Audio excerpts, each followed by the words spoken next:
Des consultations dermatologiques en faveur des albinos congolais sont organisées à Brazzaville pendant une dizaine de jours par la clinique spécialisée de l'association Johnny Chancel pour les albinos qui a fait venir au Congo-Brazzaville une équipe de médecins espagnols afin d'examiner les Congolais atteints d'albinisme et par la même occasion former des médecins congolais qui interviennent dans une clinique en charge des personnes atteintes d'albinisme dans la capitale.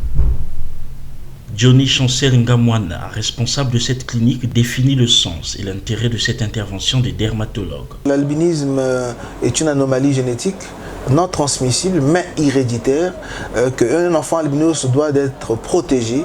Je pense qu'aujourd'hui nous voyons des exemples parce qu'un enfant albinos, quand il est protégé, il a beaucoup de chances de réussir dans sa vie. Il faut lui donner ce qu'il faut pour continuer ses études, protéger sa peau contre le rayon soleil parce que la première cause de mortalité des personnes atteintes d'albinisme, c'est le cancer de la peau qui est provoqué au rayon ultraviolet du soleil qui pénètre dans la peau et qui crée des mycoses. Et à chaque fois qu'il y a les avancées médicaux qui se font en Europe, nous sommes obligés de ramener les spécialistes là pour pouvoir pas seulement soigner mais former aussi nos médecins pour que nos médecins puissent être aptes à recevoir des cas de chirurgie, de cas de dermatologie venant des personnes atteintes d'albinisme et rassurer aussi les patients qui viennent se faire soigner dans notre clinique parce que nous sommes la seule clinique qui fait de la prise en charge gratuite sur les personnes atteintes d'albinisme dans toute la sous-région.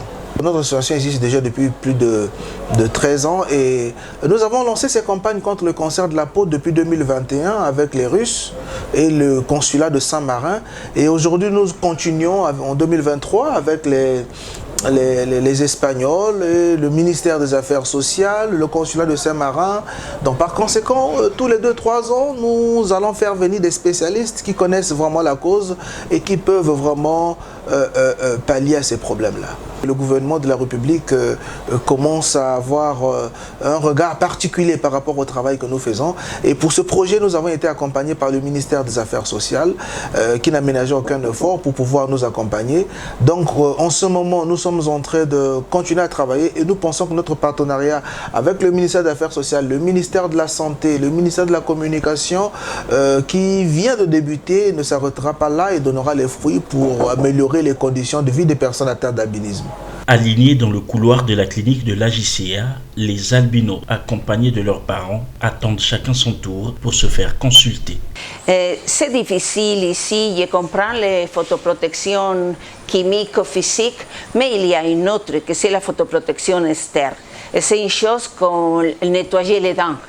Et les personnes avec albinisme, la photoprotection c'est très important. Il doit porter les robes avec manches larges, il doit porter les chapeaux et les lunettes pour le soleil. Parce que sinon après, toutes les lésions, ils sont premières les kératoses actinées et après les cancers de la peau. Cette campagne de dépistage et de traitement du cancer de la peau a été saluée aussi bien par l'assistance que par les bénéficiaires des soins. Bonjour.